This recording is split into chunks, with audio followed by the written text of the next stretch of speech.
All right, recording now. Audio levels okay? Yes.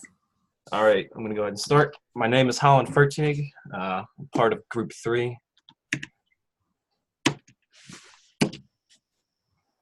Okay, this is not working.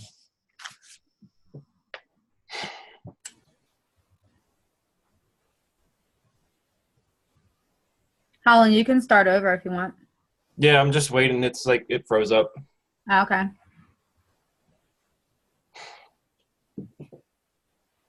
As soon as I get control again, then I'll start.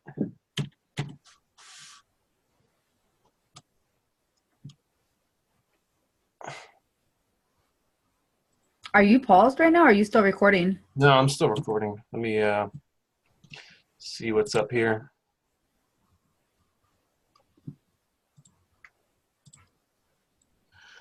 All right, let's try this again.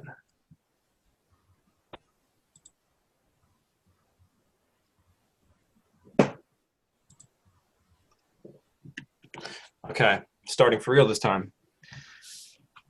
So my name is Hollyn Fertig. I'm part of group 3. This is a list of everybody here in group 3. So for my technology assessment, I'm going to be doing this on self-driving cars being used on public roads. This is a topic that has become more prevalent in the past 10 years due to companies like Google, Tesla, and Volvo developing and/or releasing cars with computer-assisted driving. This has brought up many concerns about ethics when it comes to how these computers will make decisions and react in extraordinary events where accidents are inevitable. Right now, there are very little laws regarding automated vehicles. In 2016, the U.S. National Economic Council and Department of Transportation released federal standards that describe how automated vehicles should react if their technology fails, how to protect passenger privacy, and how riders should be protected in the event of an accident. These guidelines are meant to avoid a patchwork of states' laws while also avoiding being so overbearing as to stifle innovation. Aside from these guidelines, legislation on the use of automated vehicles is left largely up to the states.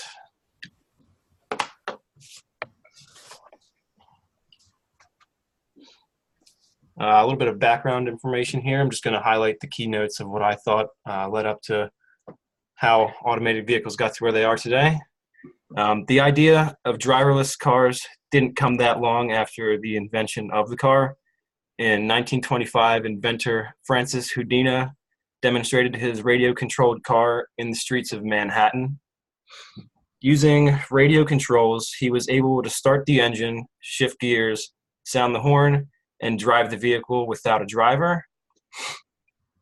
The New York Times described that it was as if a phantom were behind the wheel. However, Houdini's name sounded very similar to illusionist Harry Houdini, and this was thought to be another one of Houdini's illusions, and it never really gained that much traction after that.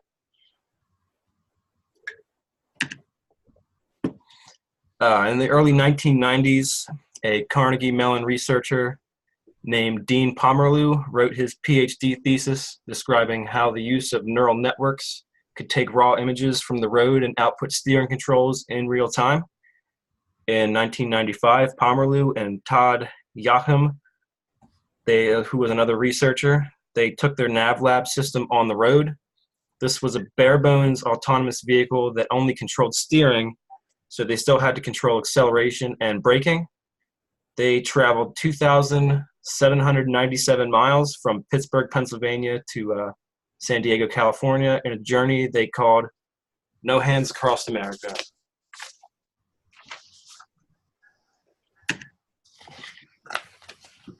In 2009, Google secretly began working on a secret project known as Waymo.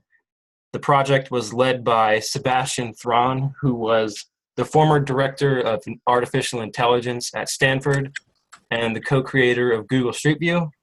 Within the next few years, Google announced that the autonomous cars have collectively driven over 300,000 miles completely under computer control without any incidents. In 2014, Google revealed a prototype of a driverless car without any steering wheel, gas, or brake pedals, therefore making it 100% autonomous. By the end of last year, that being 2017, Google reports its cars have driven more than 2 million miles.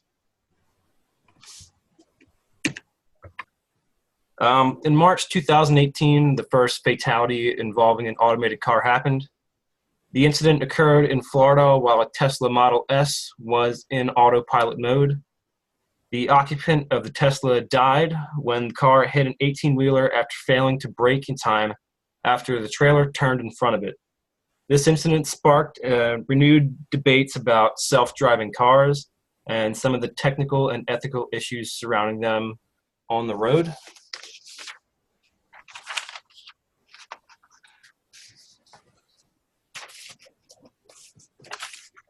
All right, now that we understand the history of automated cars, we can begin to talk about some of the questions that come into play when assessing this new technology. Those being, are there enough guidelines and policies in place to keep consumers protected while using this new technology? Are the manufacturers of automated cars being held to a high enough standard to ensure that they have thought of all scenarios the car will see? How will these computers controlling the cars react in situations where an accident is inevitable? Is it a good idea to remove all human control from cars? And lastly, is it safe to have human and computer drivers on the same roads? The biggest issue here, I believe, is that manufacturers give these vehicles enough testing to ensure that they are safe to use, and in my opinion, need to be proven safer than human drivers.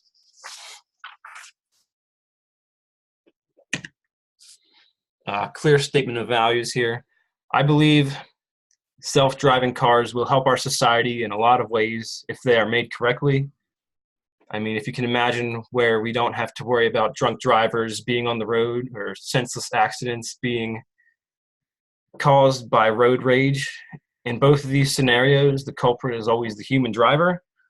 With this eliminated from the picture, the danger never exists. This brings up what I believe is the most important value, and that is consumer safety. While automated cars can reduce the danger of driving hazards in many scenarios, there are still some scenarios when the danger is unavoidable.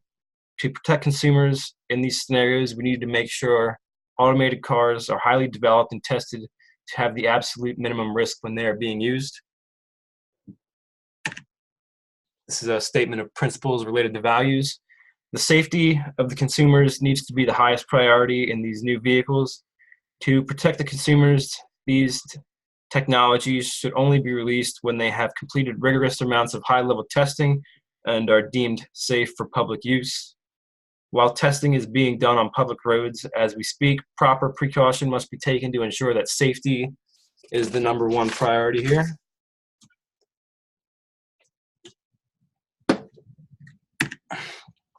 Policies related to principles.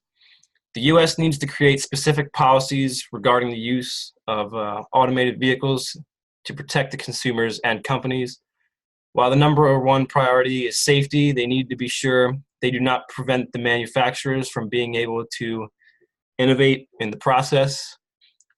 In the case of extraordinary events such as unavoidable accidents, laws must be made to dictate how the vehicles need to react in these scenarios. These policies need to also determine who is responsible in these scenarios, whether that be the consumer or the manufacturer or the insurance. Laws also must determine how insurance will be handled with these new vehicles. Will consumers be responsible for private insurance, or will the manufacturer? That's something that they need to figure out. And a critical analysis of practices related to policies. While I did my research, I found that there isn't really a whole lot of legislation in regard to automated vehicles. Excuse me. Since 2012, 41 states have considered legislation regarding automated vehicles. However, only 21 states have passed legislation regarding their use. In 2016, the National Highway and Transportation Safety Administration released new federal guidelines for automated driving systems. These guidelines clarify the roles of state and federal government in legislation in regards to automated cars. And I think that while this is a good start in the right direction for the policies, it is ultimately up to the states to determine their legislation in regards to automated vehicles. For example, here in Pennsylvania, there isn't really any legislation regarding the use of testing or anything about these automated vehicles. During my research, I found the only legislation passed recently was House Bill 1958, which established the Highly Automated Vehicle Advisory Committee within PennDOT. However, all they really do is report annually on the activities of automated vehicles. The states that have passed legislation on automated vehicles have mostly done so to control safety and testing of these automated cars, with the exception of a few states like Nevada and California, which have completely legalized their use. I think this is a good step in the right direction of getting other states to pass legislation regarding their safety and use, but I still think a lot of work needs to be done to ensure that these laws keep the consumer safety at the highest priority. All right. If you guys have any comments or questions, anything you want to ask me.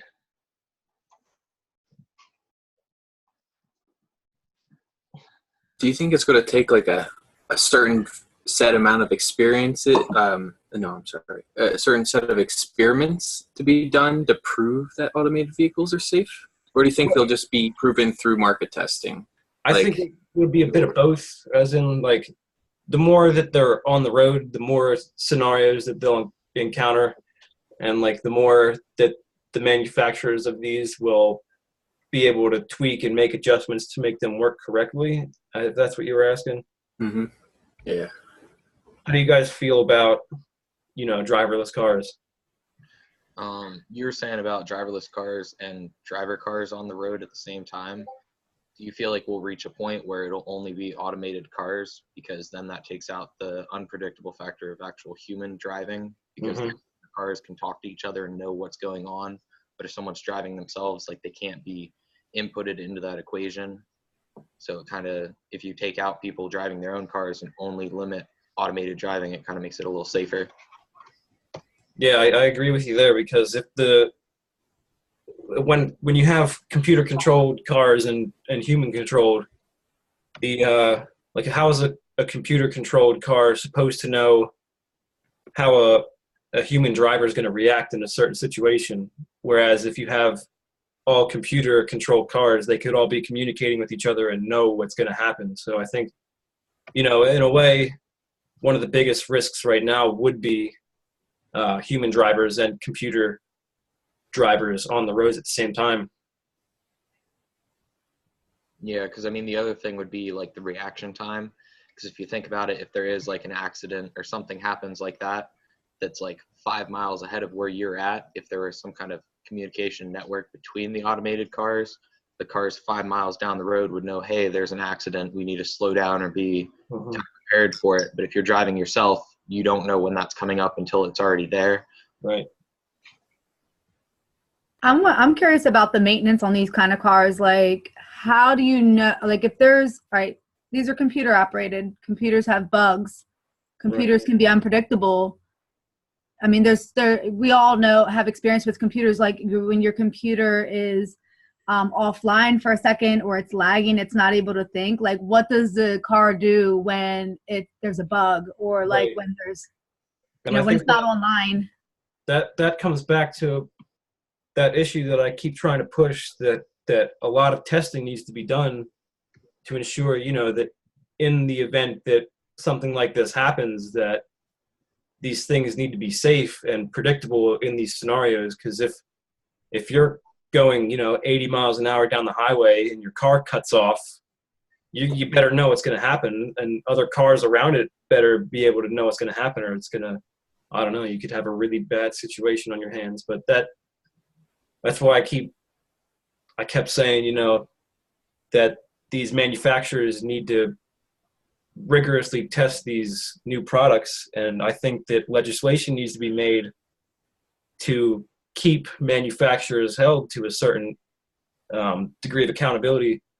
when it comes to this testing. So they're putting out products that are safe to be used and are safe that in the event a computer failure occurs, there needs to be, backup systems to safely get the vehicle off the road so it can be worked on, and brought, out of the way of everything else safely.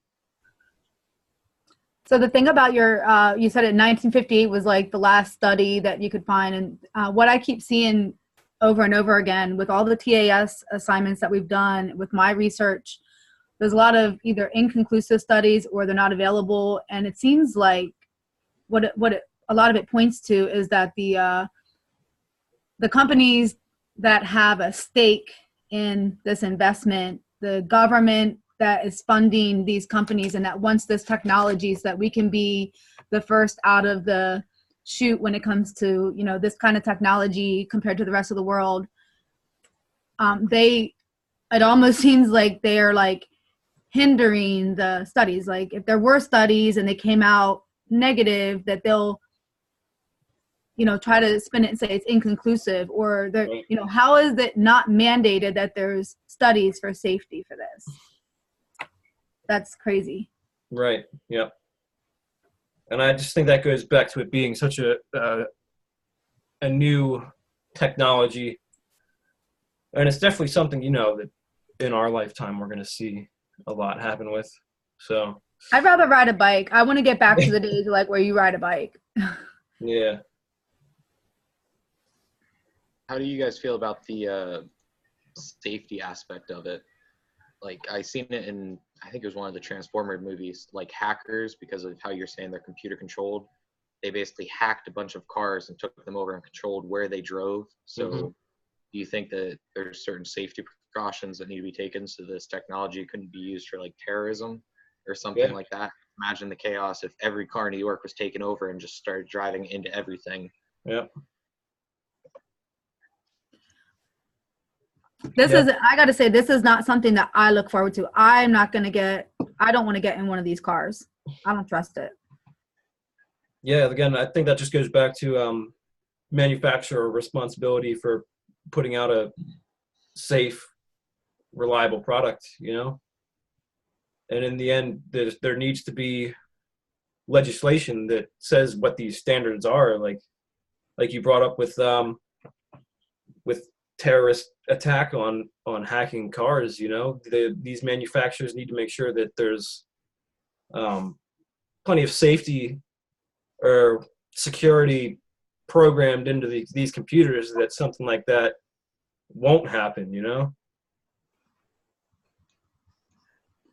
don't know if that'd be done by most of the onboard controls happening on board in the actual car rather than the car receiving instructions from an outside source, but Hollyn, I don't know if I missed this, but what do the cars run on? Are they electric, gas? I don't know if I missed that part. It could be both, because while I was looking, there's the Teslas do it, and the Teslas are all electric vehicles, right? But the Volvo, the ones that they're making are gas vehicles too. So I mean, I guess that could have something to do with it, but I don't know. I don't think it has much to do with the safety features and stuff. Yeah. I'm just curious of we never as a whole ever drove down to how are we I'm thinking of safety in terms of environment, I guess, right. Energy consumption, resources and stuff. We didn't even accomplish that beast, and we're going ahead. To me, I feel like resources should be allocated on other types of technologies. To me, it's like a fun fantasy type technology that can we do it? It always brings me back to Jurassic Park, when the guys we just were so preoccupied thinking can we do this, that we didn't stop to think if we should do this. And I just feel like this is one of those technologies that's could quickly grow out of control and do more harm than good.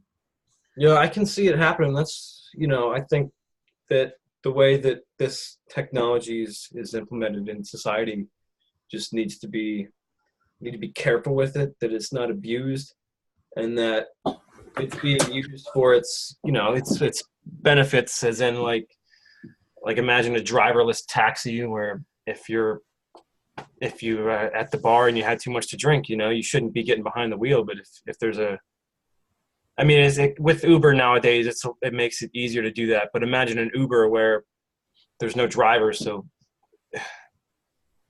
even at that time, other drivers' safety is taken out of the question because what if there are no drivers on the road? You know, if it's all controlled by computers.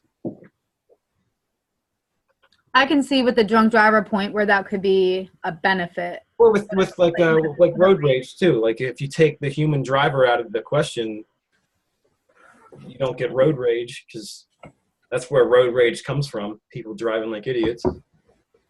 And then at the same time, traffic jams too. If like I watched a YouTube video describing how random traffic jams occur with. It all starts with one person in the front of the pack just like braking just a little bit too hard, and while there's really nothing that ever even happens, you just get this traffic jam that just develops out of nowhere. And it's like a wave that follows behind it, right? Exactly.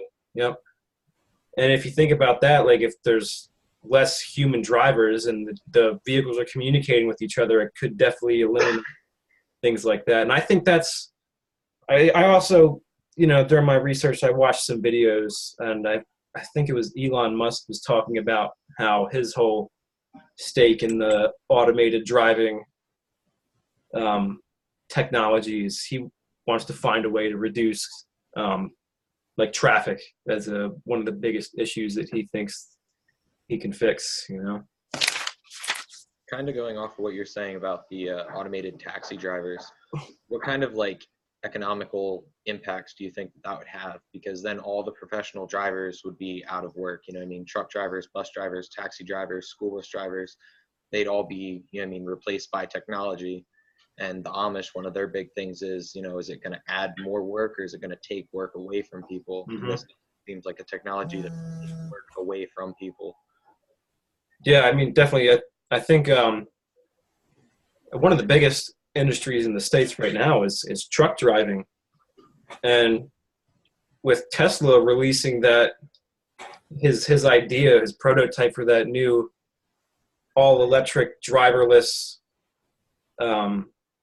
semi-truck, I think we're going to start to see definitely a big dip in truck driving as one of the biggest industries, because if someone with a lot of money has these trucks, you can buy multiple trucks and have it work and make money for you, and you don't even need to be driving it. And same with like taxi drivers. If you don't need the driver, you can operate more. You can, with less expense on something like paying drivers, you know? Because I think that the operation and the upkeep of these vehicles will pretty much stay the same, because they're not really that different from any regular old car. They just don't have a driver. But, you know, is there going to have to be policies and legislation that requires you to purchase like certain rights or whatever you want to, what would be the right term? Like you have to apply for permits to be able to operate with these, you know? It's something that's definitely going to have to be thought out before this is just thrown out there and we watch truck driving disappear, and next thing you know, all those people are just out of jobs. That's definitely probably a pretty big ethical issue that needs to be brought up with this. Well, I'm sure that we've all heard that like 50% of the jobs today aren't going to be in the field in 20 years. Like those jobs are going to be replaced, and that's been going on forever. So those bus drivers and stuff, they're going to have to, you know, get acclimated with, you know, maybe they're going to be the ones that have to fix these cars or whatever, you know, these, but I gotta say, I years back, like what, 8 years or whatever, 9 years ago, I bought like a 2008 Chevy Impala, and it had I loved it. It had like all the bells and whistles, all the electronic features, like it was awesome. And then, I mean, the car now that car is 11 years old, and it's a piece of shit. Sorry. I mean, like every electronic thing that could have possibly went wrong with that car did. And that's not even totally computer operated, but like, then I was like test driving some new cars, and I got into this Sonata, and it was new, and it had all the new bells and whistles. And all I could think of is how much it's going to cost me to try to fix this GPS and this and that and all these electronic things in the car. So just imagine that times 100, because these smart cars are going to have even more issues. And the people that have to fix these, you have to be like on your top game to know how to fix these things, to troubleshoot this. So there's going to be plenty of jobs, but it's going to require a lot more skill. Yeah, for sure.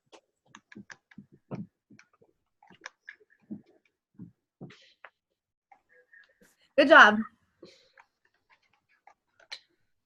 You guys liked it? Yeah, it's interesting. All right, I'm gonna stop recording right now. Thanks for your input, guys. If I could get this to work.